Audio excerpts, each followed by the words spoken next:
এসময়ৰ কথা আছিল। হৰি নামৰ এজন খেতিয়কে জংঘললৈ খৰি কাটিব গ'ল। তেতিয়াই খৰি কাটি থাকোঁতে হৰিয়ে এটা ছাগলীক দেখা পালে। সেই ছাগলীটোৰ স্বাস্থ্য খুবেই ভাল আছিল। আৰে এই জংঘলৰ মাজত এইটো ছাগলী কাৰ বাৰু? আৰে ভাল, এইটো কাৰ ছাগলী হয়? আৰে মই দেখোন চিঞৰিলো, কিন্তু কোনেও মাত নিদিলে। হয়তো এই ছাগলীটোৱে ৰাস্তা পাহৰি গৈছে। ইয়াতচোন কোনো নাই। এই ছাগলীটো মই ঘৰলৈ লৈ যোৱাই ভাল হ'ব। হৰিয়ে খৰিখিনি এৰি পেলাই ছাগলীটোক নিজৰ ঘৰলৈ লৈ গ'ল। আৰে আপুনিচোন জংঘললৈ খৰি কাটিব গৈছিল আৰু এতিয়া আপোনাৰ হাতত খৰিও নাই আৰু আপুনি দেখোন এইটো ছাগলী লৈ আহিছে। মই ছাগলীটো জংঘলতে পালোঁ। মই ছাগলীটো পালোঁ যাতে এতিয়া এই ছাগলীটো আমাৰ হয়। আৰে যদি এই ছাগলীটোৰ মালিকটো ইয়াত বিচাৰি আহে তেতিয়া কি কৰিব? আৰে তেতিয়াতো তেতিয়া হ'ব। এতিয়া চোৱা না, ছাগলীটো কিমান দেখিবলৈ তাগৰা আছে। ছাগলীটোৱে কিজানি ডেইলি 2 লিটাৰ 3 লিটাৰ গাখীৰ দিব। আমি এই ছাগলীটোৰ গাখীৰেৰে ধনী হৈ যাব পাৰিম। কথাটোতো কিন্তু আপুনি ঠিকেই ভাবিছে। ৰীমা আৰু হৰিয়ে ছাগলীটো পাই বহুত আনন্দত আছিল, কিন্তু সিহঁতে গমকে পোৱা নাছিল। সিহঁতে যাৰ কাৰণে আনন্দ কৰি আছে সেইটো আচলতে ছাগলীয়ে নহয়, তাত এজনী চোৰেলেহে ছাগলীৰ ৰূপ লৈ আছে। পিছদিনাখন ৰাতিপুৱাই ৰীমাই অতি সোনকালে উঠিলে, কাৰণ তাই ছাগলীটোৰ পৰা গাখীৰ উলিয়াব বিচাৰিছিল। আৰে মৰম লগা ছাগলী, ইয়ালৈ আহা, মোক এতিয়া তোমাৰ গাখীৰ উলিয়াব দিয়া।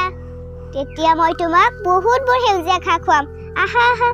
যেতিয়াই ৰীমাই ছাগলীটোৰ পৰা গাখীৰ উলিয়ালে, তাত গাখীৰৰ ঠাইত তেজ আহি গ'ল। তেজবোৰ দেখি ৰীমাক খুব ভয় খালে। আৰে শুনকচোন, আৰে সোনকালে ইফালে আহক। আৰে কি হ'ল? এই ৰাতিপুৱা ৰাতিপুৱা যে চিঞৰি আছা? আৰে আপুনি এইটো কি ছাগলী লৈ আহিছে? ইয়াৰ পৰা গাখীৰ নহয়, তেজ ওলাইছে।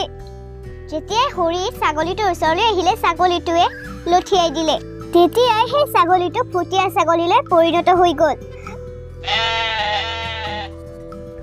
আৰে আৰে আপুনি এইটোতো ফুটীয়া ছাগলী উঠাই লৈ আহিলে। এই ভগৱান, এতিয়া কি হ'ব?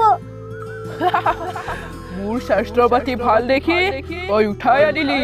তহঁতে হয়তো নাজান, মই তহঁতৰ নিচিনা মানুহবোৰক খায়ে দেখুওৱা স্বাস্থ্য বনাইছো। তাৰপিছত ৰীমা আৰু হৰিয়ে নিজক বচাবলৈ দৌৰিব ধৰিলে, কিন্তু সেই চোৰেল ছাগলীজনীয়ে সিহঁত দুয়োকে মাৰি খাই পেলালে।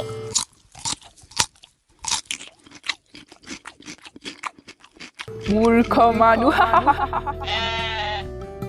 তাৰপিছত ছোৱালীজনীয়ে আকৌ নিজকে সঁচা ছাগলীৰ নিচিনা ৰূপ দি গাঁৱত ইফালে ইফালে ঘূৰিব ধৰিলে। সেই গাঁওখনতে কবিতা নামৰ এগৰাকী মহিলাও থাকিছিল। কবিতাৰ এজন ল'ৰাও আছিল, যাৰ নাম পৱন আছিল। কবিতাই নিজৰ ল'ৰাৰ বিয়াক লৈ বহুত চিন্তিত হৈ আছিল, কাৰণ ল'ৰাৰ বিয়াখন হৈ হৈ অৱশেষত ভাঙি গৈছিল। সেইবাবে কবিতাই নিজৰ ল'ৰা পৱনক এজন পূজাৰী বাবাৰ ওচৰলৈ লৈ গ'ল। পূজাৰী বাবা, আমাক সহায় কৰক, মোৰ ল'ৰাটোৰ বিয়াখন ঠিক হৈ হৈ অৱশেষত ভাঙি যায়, আপুনি কিবা এটা উপায় দিয়ক। একো নাই, তুমি চিন্তা নকৰিবা। মই তোমাৰ ল'ৰাৰ হাত চাই এতিয়াই কৈ আছো যে তোমাৰ ল'ৰাৰ কি হৈছে। আৰে কাৰণ গম পাই গ'লো। কি হ'ল পূজাৰী বাবা, কিবা ডাঙৰ সমস্যা নেকি? সমস্যাটো ডাঙৰে। তোমাৰ ল'ৰাৰ গাত শনি লাগিছে, আৰু সেই শনি আঁতৰাবৰ কাৰণে তুমি নিজৰ ল'ৰাৰ বিয়া ছাগলীৰ লগত পাতিব লাগিব। তেতিয়া তোমাৰ ল'ৰাৰ পৰা শনি আঁতৰি যাব, আৰু তেতিয়া তোমাৰ ল'ৰাৰ বিয়া অতি সোনকালেই ঠিক হ'ব। পূজাৰী বাবা, এইখিনি কথা কোৱাৰ বাবে আপোনাক বহুত বহুত ধন্যবাদ।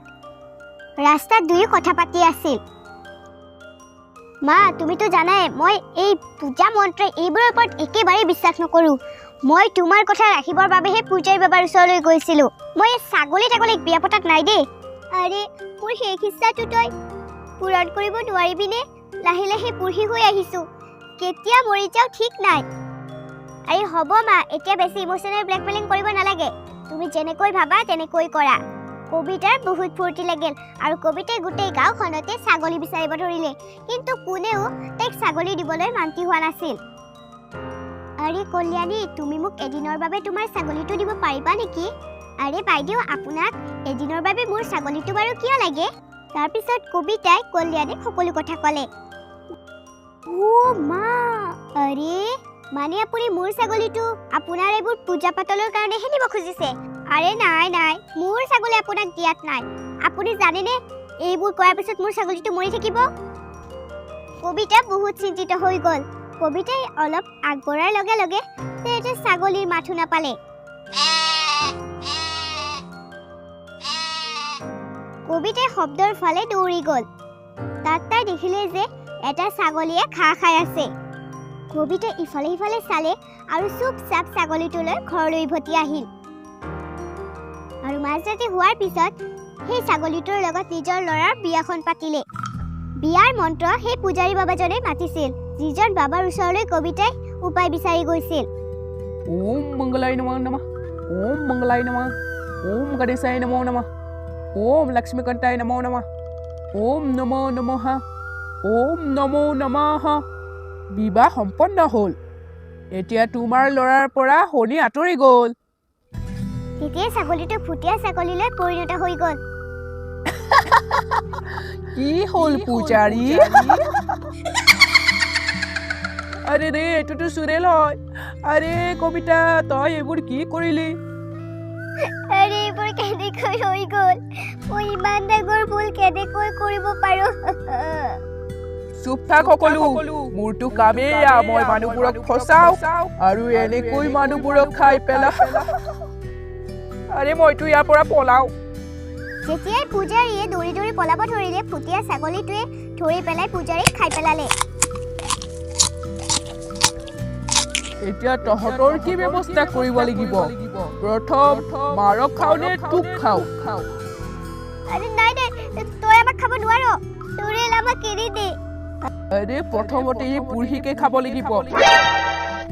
তাৰপিছত ফুটীয়া ছাগলীটোৱে কবিতাক মাৰি পেলাই খাই পেলালে। কবিতাৰ ওপৰত আক্ৰমণ কৰা দেখি পৱনে এটা লাঠিৰে চুৰেলজনীক মাৰিব ধৰিলে, কিন্তু চুৰেলৰ ওপৰত কোনো প্ৰভাৱ নপৰিল। চুৰেলজনী পৱনকো মাৰি পেলাই খাই পেলালে। পেট ভৰি গ'ল।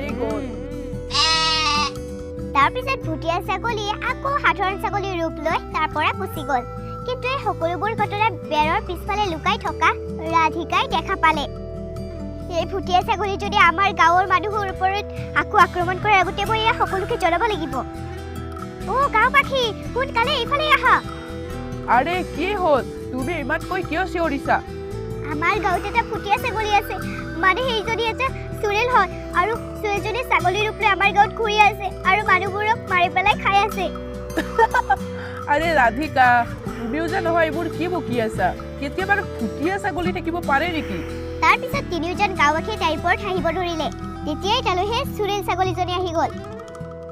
এতিয়া ৰাধিকা, তুমি এয়া ক'বা যে এইটো সাধাৰণ ছাগলী নহয়, চুৰেল ছাগলী হয়। আৰে হয় হয়, এয়া ফুটীয়া ছাগলীটোৱে হয়। তাৰপিছত ৰমেশে ফুটীয়া ছাগলীটো মৰম কৰিব ধৰিলে। তাৰপিছতে ছাগলীটোৱে নিজৰ আচল ৰূপত আহিল।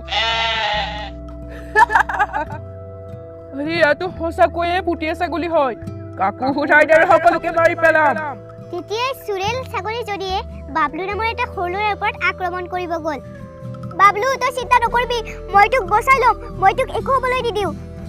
বাবলুৰ দেউতাকে একো বুজি পোৱা নাছিল, কাৰণ ফুটীয়া ছাগলীজনী বাবলুৰ সন্মুখতে আছিল।